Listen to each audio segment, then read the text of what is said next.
On the third and final day of this hearing, the jury will decide who was the rightful owner of the luxurious penthouse flat in Green Park House, Manny Lieberman, the millionaire property developer, or the rich and beautiful Delia Savage, to whom he gave it when they became engaged. Yesterday, Mrs. Savage strongly denied that she had been having an affair with Mr. Lieberman's son, Mark, a 26-year-old impresario, who will be giving evidence today. Called to the witness box now is the maid who worked for Mrs. Savage in the penthouse, Mrs. Florence Ferguson.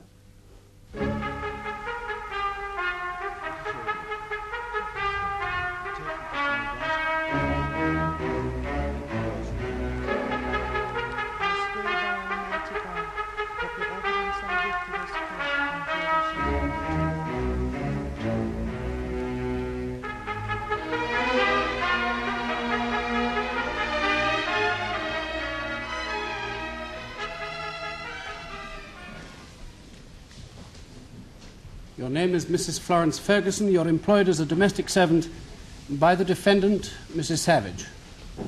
That's right, yes. Your address is the same as hers, the penthouse at Green Park House. Yes. And you've been in Mrs. Savage's employment for how long? About 7 years. Will you tell the court, Mrs. Ferguson, what happened early on the morning of the 27th of May? How early do you mean? The wee small hours, Mrs. Ferguson. Say about 3 o'clock. Oh. Well, I think I was asleep. Do you remember being disturbed at all? Say by the telephone, for instance. No, sir, I can't hear it from my room. Did you hear anything from your room, Mrs. Ferguson? Yes, but that was later. I heard the radiogram playing and people talking. Did that surprise you, Mrs. Ferguson? Well, it did a bit, because Mrs. Savage was alone when she went to bed. Were the sounds coming from the bedroom, then? Oh, no, sir, from the drawing room. And later in the morning, when you took tea to Mrs. Savage in her bedroom, was there anyone with her? Good gracious, no. Of course not. Was there anyone in the drawing room? Only Mr. Mark, sir. He was on the sofa.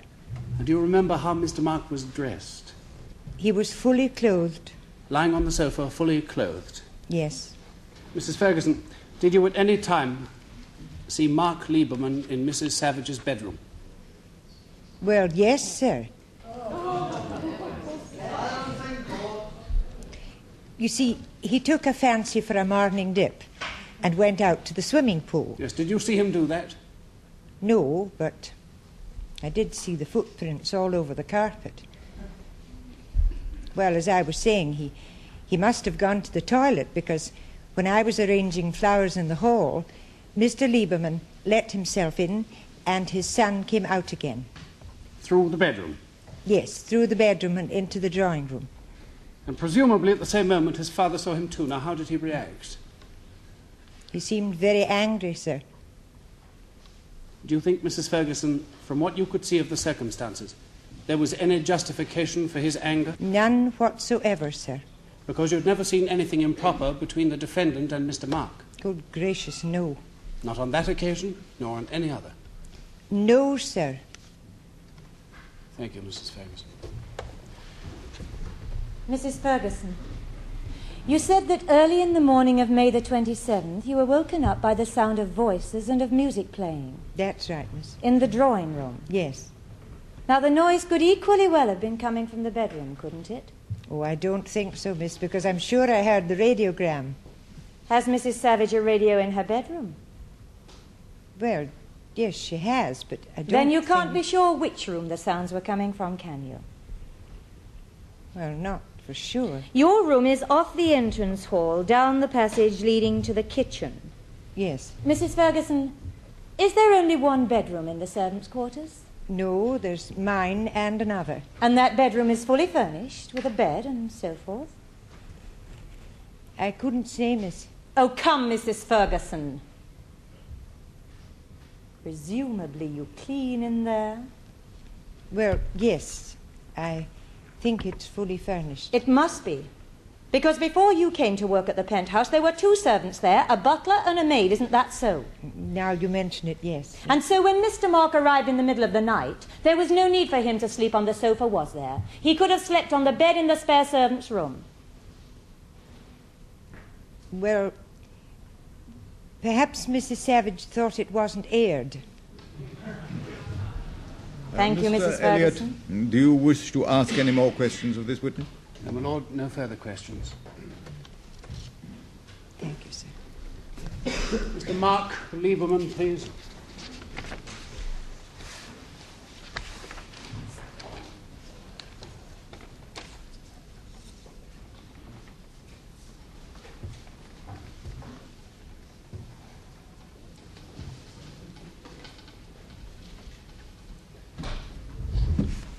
What is your religion? Whatever you like. C of E. Take the book in your right hand, please, and repeat the words written on the card. I swear by Almighty God that the evidence I shall give to this court and jury shall be the truth, the whole truth, and nothing but the truth. Your name is Mark Lieberman, of no permanent address, and at present you're staying at the Berkeley Square Hotel. Right. By occupation, you're a musical impresario. Yes? And will you please tell the court how you first met the defendant, Mrs. Savage? It was at a party given by some friends. Sometime after that, you took her to stay on board your father's yacht at Cannes. Right. Was there any particular reason for that visit? Nothing special. There was no question of asking your father's approval for your marriage to Mrs. Salvage. Christ, no. I beg your pardon. No. Thank you. Oh, did it come as a surprise to you when your father told you that he was going to marry Mrs. Savage? Yes, he did a bit. He never talked about getting married again. After your mother's death, you mean? Right. What did you think of his plan to marry Mrs. Savage?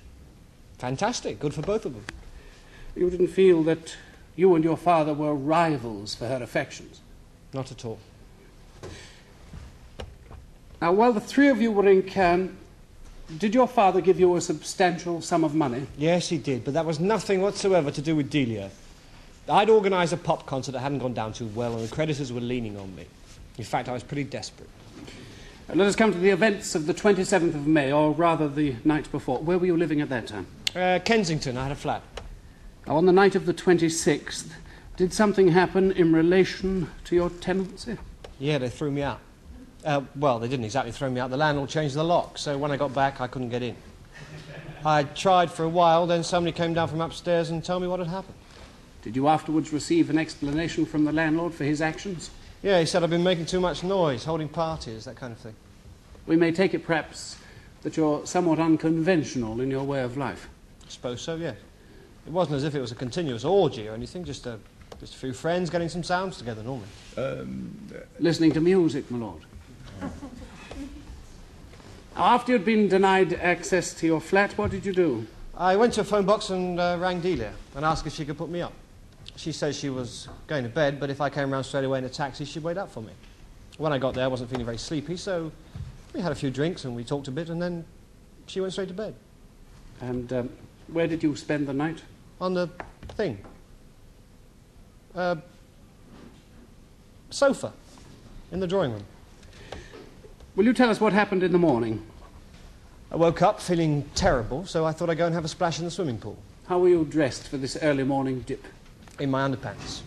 And when I got out, I put my shirt on, I think, and then I wanted to go to the loo. Where was Mrs. Savage at this time? She came out of the bedroom, dressed as if she was going out. She said she was late for an appointment. So I just went straight to the bathroom. Through Mrs. Savage's bedroom? Yes. From which a few minutes later you emerged, still clad in your somewhat unconventional attire. Yes. Ran slap into my father. Did he ask you what you were doing there? No, he didn't really. Just started yelling at Delia. Having jumped to certain conclusions? I suppose so, yes. Were his conclusions justified? No. Mr. Lieberman, were you on that night, or any other night, Mrs. Savage's lover? No. Absolutely not. Thank you. Mr. Lieberman, for the benefit of those who, like myself, are unfamiliar with what I believe is called the lifestyle of the younger generation, would you explain what we ought to understand by musical impresario? Yeah, well, I'm the chairman of a company that manages musical entertainments. Oh, something like Glindeball. Not really, no. Pop festivals, organising gigs, that kind of thing. Pop festivals and organising gigs. Is that, would you say, a remunerative enterprise? Not very, in my case. You are, in fact, rather frequently in debt. Sometimes. Does your father give you an allowance? No. He stopped that when I left university. You manage, nevertheless, to lead a life of some extravagance. Parties, fast cars, trips abroad, and so forth. When I've got money, yes. And a good deal of female companionship, if the newspapers are to be believed. Not the sort of life of which your father, for instance, would approve. He's a bit old-fashioned in some ways. A bit prudish. It's fair enough, yes. Easily shocked. By some things. For example, by the appearance in his fiancée's flat of a naked young man. I wasn't naked. Would not that be a shocking sight to Mr. Lieberman? Yeah, I suppose it would be. Is that why you paraded yourself in front of him? Look, I didn't. I didn't even know he was coming back to the flat. He's supposed to be in Stockholm. But when you heard his voice in the hall, you knew he was not in Stockholm, and it seemed to you a God-given opportunity to advertise your presence. Well, why should I want to do that? There was no point. Mrs. Salvage is a very wealthy woman, isn't she? I believe so, yes. She's been made a good deal wealthier by your father's generosity, and he has been generous, hasn't he? I know not what quantity of furs and jewels, the occupancy of a flat valued at £200,000. Mrs. Salvage was quite a catch, wasn't she, Mr. Lieberman? Yes, but she was engaged to him. But not for long after you'd made your compromising appearance in her bedroom. Look, if you're suggesting I did it deliberately, it was pure chance. Were you surprised when your father brought this action? Yes, I was horrified. I was shattered. I didn't think he was that fond of money. I mean, to drag all this up just to get her out of the flat seemed... You thought he wouldn't? If you want the honest truth, I would have thought he would have had more pride. We do want the honest truth, Mr. Lieberman.